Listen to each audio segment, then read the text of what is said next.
today we have Mr. Mthunzi Kwrepe.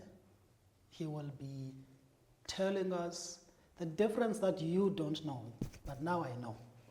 The difference between an attorney and an advocate, but also he'll be telling us his story of how he got into law. He'll be telling us his story of going through so many different experiences of his life that were not good, from his own household to him getting a degree at 50, if I'm not mistaken.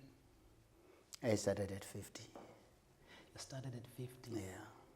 Wow. How are you, Dad? Ulungile mntakwethu, ngosixolisa siphethe ngenxeba kunjani kuni? Siyaphila khonto. Yeah. So a degree we got it at 50. Yes. I was of the impression that you actually got it at 50.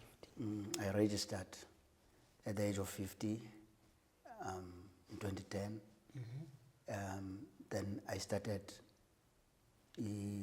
studying in 2011, first semester 2011. I started because I felt I had been out of school for a long time. Okay. So I decided, let me just grab 3 modules and see how it goes. Took the 3 modules, it was a walk, in the park. Yeah. Then I said, okay, let me take 4. I see. And then I took 4. I breathed. Yeah, nothing that difficult. That was 2011. And then in 2012, as luck would have it, I did not have the funds fast enough to register, so the registration period closed and I was left out. Wow. The whole of 2012. And mind you, there were a lot of people who, when I started the LLB degree, they said, at 50, you're only studying for obituary. You know, there are always naysayers. Definitely. Is it, we're not funding obituary. But I said to myself, look, I don't know when I'm going to die. If maybe I listen to all of these people and I don't proceed with this, come age 75 and I'm not dead and I'm saying, wow, had I started this thing, I would have finished and maybe now I would be so many years in practice. So it happened that in 2012 I was not registered. And then again, 2013, first semester, I was not registered. But as soon as I collected sufficient funds, I registered for the second semester of 2013. I did another 4. Okay. And then I did another 4 for the first semester in 2014. But I realized that it's going to take me long to finish this thing. You know, and then the following year, I did 10 modules, 5. Wow. And the following year, I did 11. And I completed. So basically, I did, in fact, 9 semesters. It was 9 semesters. And you must remember now, LLB, you cannot do it in under 8 semesters. Oh, wow. 8 is the maximum. That is 4 years. Is the minimum that you can do for Orlando. Yeah, but I got it. It wasn't easy, but because I had told myself that this is something I had always wanted to do. I think I was about 11 years when that idea came to me. From where, I don't know, but I would like to think that God put it in me. So there were no lawyers in the house? Dangen village, especially as Punzana. Okay. Yeah, Pakopi, nasezindaweni. Where people say Kusagombongoko? Yes, the way where they built, because they destroyed our houses and then we were shipped to Mthunzi. We left in 1974, the year that I started high school.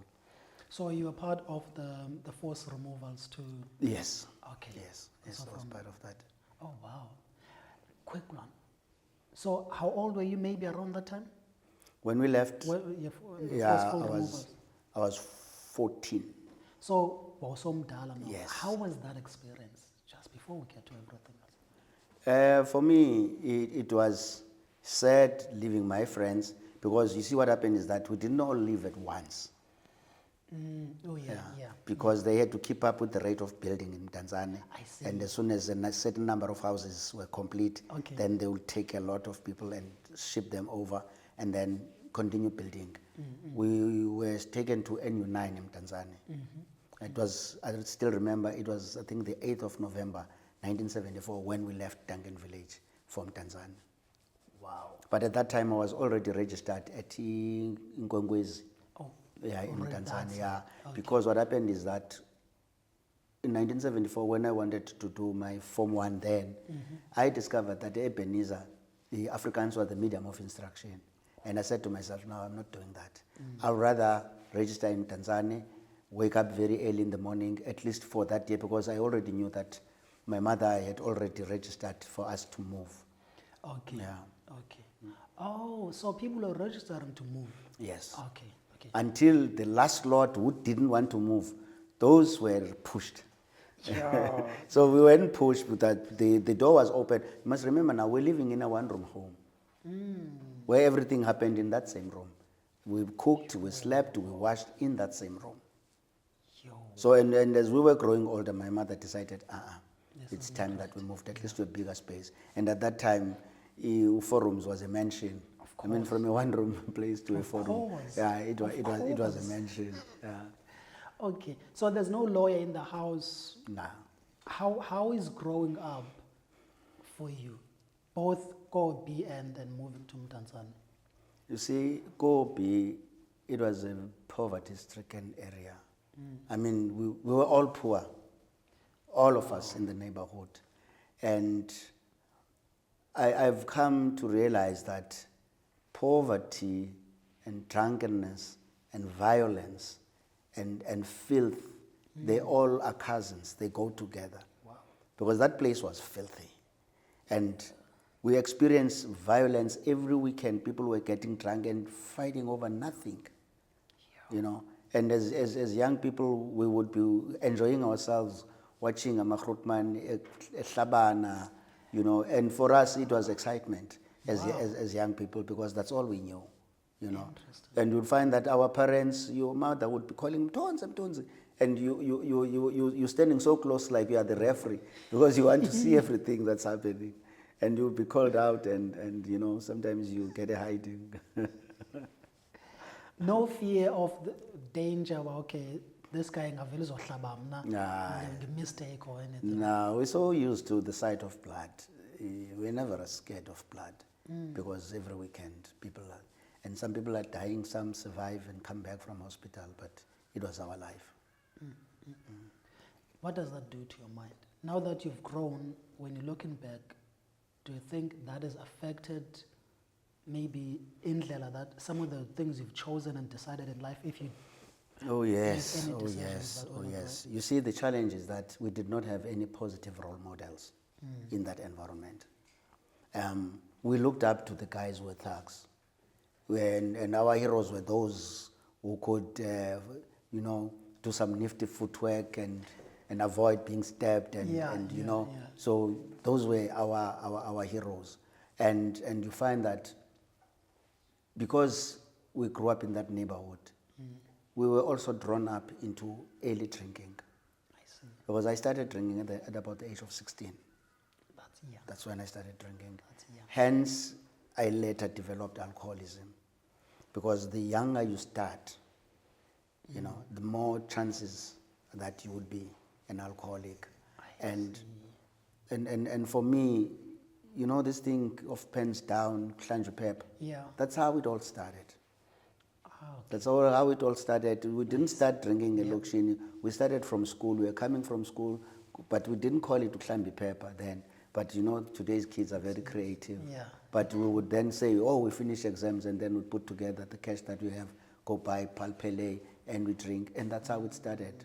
And 26 years later, I was still drinking. And I had run into a lot of trouble because I found that I could not function without alcohol. And many people didn't really see anything serious in what I was doing, because I was working and I was a manager at Mercedes at some point, you know, driving those nice cars, the Pajero, the Mercedes C-Class, Yeah. you know, the Jeep, and you always clean, you wash, your shoes are shining, you know, but inside you are hollow. You know that, you know, you're not who you're supposed to be. And people are fooled because you dress nicely. But at some point, I was staying in Tanzania, when one day I was in my room, I had one of those babalas, you know, those ones that you feel like you don't even want to get out of bed. You don't even want to eat. I was just drinking water. Yeah. And I was falling in and out of sleep, you know. I see. And I don't know really, but then along the way, there was this word that kept ringing in my head, you know. I had heard it somewhere. Izani kum nina nonke ababalulekayo abasindwa imithwalo dawunini kukuphumla. And it just kept on and on and on. And later I realized that, you know, I'm the one actually okudingayo ukuphumla. Yabo. Yeah. Because I was tired. My life was just dysfunctional. That's one of the things I've heard from people who've had to deal with alcoholism or even drugs. That over the years you just get tired. What did that look like for you, being tired? Surely it was a thing of maybe over a couple of years. Yes, there was a time when I was drinking every day. Every day, throughout Monday, Tuesday, Wednesday, Thursday, Friday, Saturday, Sunday. You know, that's how I carried on. And of course, from somebody outside looking in, they saw this guy, because in the midst of all of that, I was studying. I passed matric in 1978, and then for 12 full years, I was on a gap year. A gap year of 12 years. Only in 1990 did I start studying again at P Technicon. You know, there was an opportunity at Mercedes-Benz to do production management. It was a 3-year national diploma, which I did in 3 years, and then from there on I did the higher national diploma. That's how I got the promotions to now work as a manager. And in that space, I had already booked in rehab about 4 times, and it wasn't helping. I would come out of rehab, you know. Wow. Wait. So you said something. Can we come back to that quickly? You said something earlier. I just want to tie it and see if it ties together. You mentioned something about gangsterism. That's all. Those were your role models. Did that pull you in as well? Because you saw these guys that were drinking in the Klalini, and then you ended up now becoming a person or seller. The gangsters that you were seeing, did that pull you in as well? Were you drawn into that too? Unfortunately, yes. Oh. And I ended up in jail. Okay. In 1978, just after I had finished writing my matric. I was arrested and went through the trial, got convicted, which became a thorny issue when I had to be applying for admission. First, my problem started when I wanted to register my articles. The Law Society, they have this form that you need to fill. There was a specific question in that form: do you have any criminal convictions? And I said, yes. Oh, my trouble started. Came back, they said, I need to write an affidavit and tell them what had happened. Something that happened in the 70s. In 1978. And now it's 2000. But by the grace of God, I managed to craft this affidavit in a manner, I would say it's by the grace of God, because I sat for a week or 2 not knowing how and what to write. What's going through your mind? I'm saying, what do I tell these people? What do I tell these people in such a way that I will not exonerate my actions? I will own what had happened. Okay. Because it's very important in situations like those to own what had happened, because you cannot, after you have been convicted by a court, say, I was innocent. Okay. You're digging your own grave. I see. Did you appeal? You know? So what I did, the first part of that affidavit, I told them what had happened, that it was on a Sunday afternoon, I was with this one, and we were doing the ABC, and this ended up this way. The next day, the cops came for me, and I was arrested. And I stayed in trial, got bail, went back to trial, got convicted, and sentenced. Then the second portion, I gave them a bit of my background. I took them back to Duncan Village, where I grew up. Okay. The kind of environment that I grew up in. But I did it in such a manner that I had to be open to say, look, it was personal choices that I made that got me to where I ended up. There were people around me facing the same situation and circumstances who never got to some of the things that I did. So I took full responsibility of what had happened. And then the third part, I said, who is Mthunzi today? That is at that time that I was writing this thing. You know, I laid out my CV, that what had happened after the sentence, how I got back to school, you know, how I got employment. First and foremost, I got employed, and I worked at Mercedes-Benz. 27 years I was at Mercedes, you know. And then the kind of education that I followed, and then I had to do the LLB, and I'm now, you know, a husband with so many children, you know, and I ended by saying I consider myself sufficiently rehabilitated to be considered fit and proper to practice law. When you're writing that, are you thinking, as I'm writing this, there's a possibility that my work and dream of becoming an attorney might just poof? I had that initially. The 2 weeks I was not sitting down to write, I had that. But when this plan came, I was convinced that I was going to be successful. Okay. Yeah. Why were you convinced? I just trusted that God could not take me from where He took me, take me through all the hurdles and the difficulties in studying and the lack of funds, you know, and at the end, deny me what He had actually put inside of me, because I believe it was God who put even that idea of studying law inside of me. I see. Okay. I just mentioned an attorney. I know there's huge confusion when we're talking about attorneys and advocates. Like you corrected us just before we started. What is the difference between an attorney and an advocate?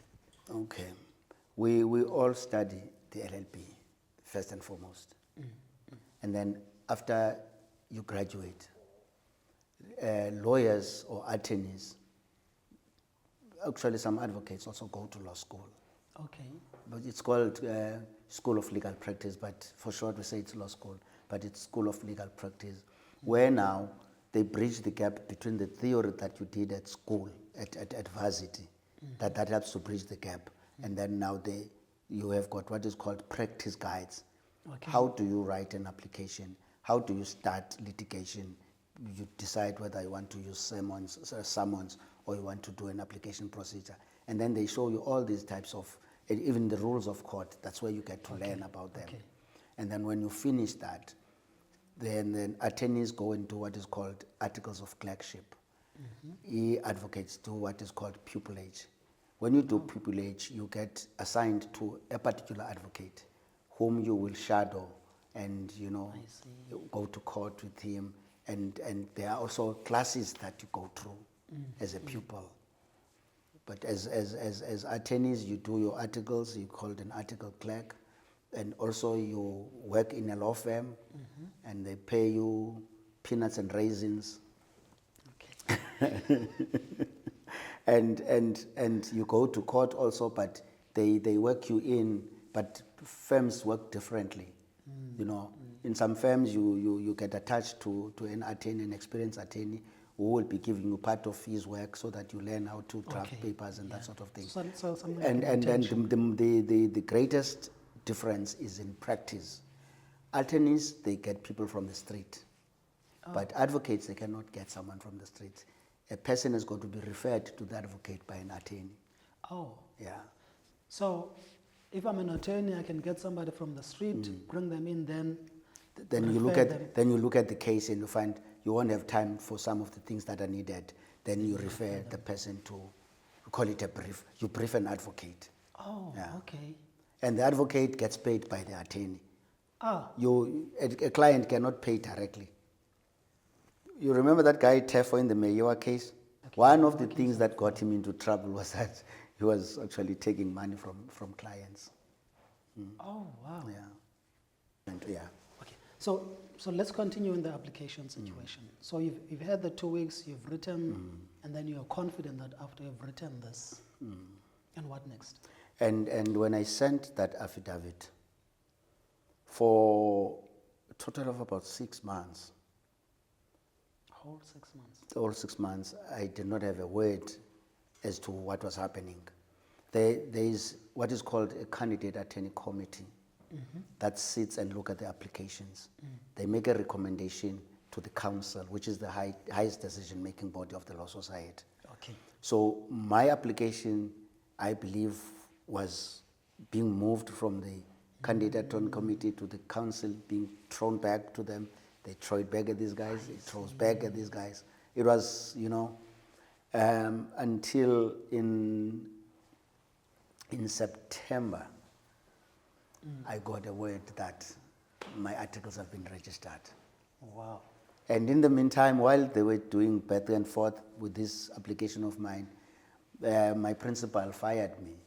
And he said, look, we can't keep you here because your articles cannot be registered and we can't use them because I don't have a right of appearance in court without that. Because when you apply and your application has been considered and you've been admitted as a candidate, then you get a letter called right of appearance. Okay. When you come before a magistrate to show him that with your ID, of course, and says, okay, you have a right to hear. You must remember now, there are tsotsi lawyers, people who didn't. True. So when the email came back to say I have been admitted as a candidate attorney, then my principal called me and said I can resume. Oh, nice. Then I resumed and I wrote my board and I passed. And at the moment that I passed, I'd also finished the time that I was supposed to be with them. And they sent me on my way. And then I put together my application for admission at Grahamstown Court. I was supposed to go in March, but a week before that, Ramaphosa came on TV and shut down the country. Ah, man. You know, because I was supposed to have been admitted in 2020. Ramaphosa shut down the country, and it was only in 2021, on the 2nd of February, that I had to receive that blue certificate with the red seal to say you have been admitted as an attorney. But the road was not easy. So you waited whole 6 months for the Articles to be registered. The articles to be registered. Yeah. And then you there, probably you panicked and stopped panicking, patient and stopped being impatient. Now just when you're about to, and then... You know, a wonderful thing happened in my waiting. Yeah. Because while I was waiting, it was during the COVID era, I saw a WhatsApp message on my phone. And this WhatsApp message was about an hour or so. And somebody was saying to me, Ish, I think we are doing very well where we are right now.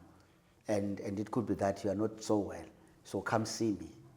And I went to see this person. My goodness. That was even before I was admitted. I was given a job as a chief legal officer.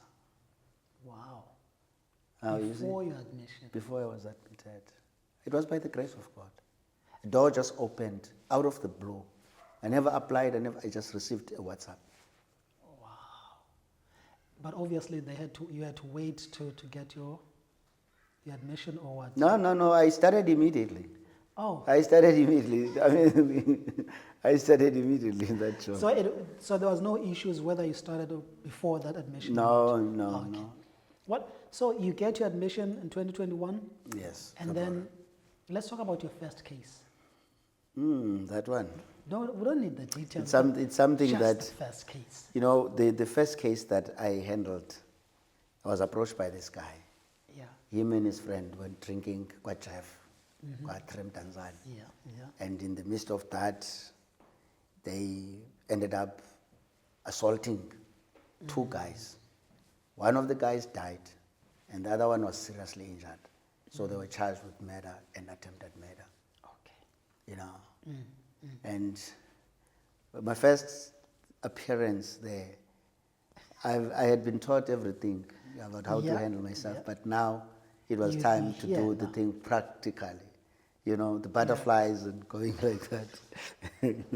and you really don't really know what to expect that much, because as a candidate attorney, where I did my articles, they didn't do a lot of criminal. Oh, okay. And there was also this gentleman who was dedicated to do all the criminal cases. I was assisting in litigation, civil court litigation, and doing personal injury claims. That was the area that I was involved in. But now I was out of that space. We had started now to move in our own way, and I had to do that. But fortunately for me, it didn't go the full distance, because the charges were withdrawn because of lack of evidence. Okay. Yeah, so it didn't really go into the full trial. Okay. But that day, are you terrified? You've gotten the case now. Did you go to court? Yes. So now the first day in court where you have to represent these gentlemen. Are you terrified? Are you panicking? Are you excited? Are you, as far as you can tell, are you even prepared enough? I would be lying to you if I would say I wasn't anxious. I was anxious because there's this gentleman who's entrusted his life, his future in my hands. Okay. So I had to prepare everything because it started with the bail application. And then I managed to get him out on bail. And that little victory, you know, it gave me.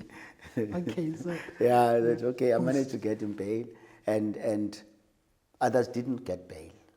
You know, okay, but so him, that's a him, huge and him and another one, because there were 4 of them.